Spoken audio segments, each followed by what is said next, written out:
Hello, my name is Bill Donaldson. I'm currently the delegate for the state of Florida for the National Association of School Psychologists and also the delegate representative for the Southeast region, the Southeast regional states.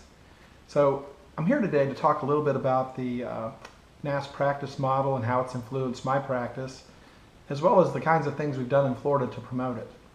My background kind of goes back to, of course, years and years as a practitioner here in Florida, in my 30th year, by the way, and also served as a district administrator, director of student services, those kind of things over the years, lead psychologist.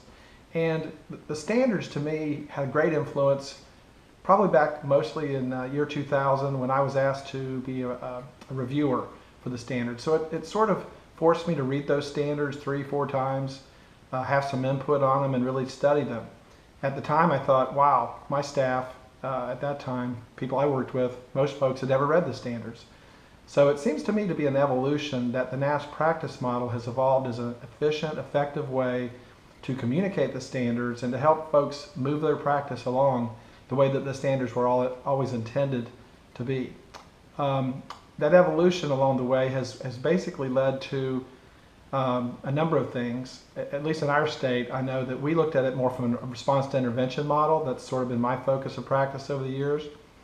So we developed a 3-year plan with our state board, the Florida Association of School Psychologists, to initially build some consensus in the first year. We worked with the 3 presidents that were in line over those 3 years, developed consensus just among our board members initially about the standards and how they related to things that were already set up in our state. And during that second year, we started to move toward revamping our professional development plan so that our any events that we had, our Summer Institute, our annual conference, our regional workshops, all connected to the NAS practice model. Then in our third year, we looked at implementation. We did a number of conference presentations, working with trainers, working with supervisors to hopefully make sure that those standards were being implemented and that they were using them back in their districts.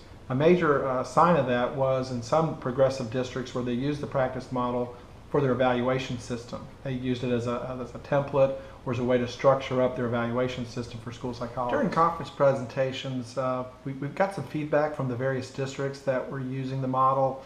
We saw a lot of variability, some districts that were really far along and some that were not. So we definitely see that the NAS practice model guidebook is the next step in the evolution of the implementation of the practice model here in Florida, and we really look forward to that and the use of that throughout our districts and the movement of the practice of school psychologists forward to better serve students, staff, and parents and community throughout the state of Florida.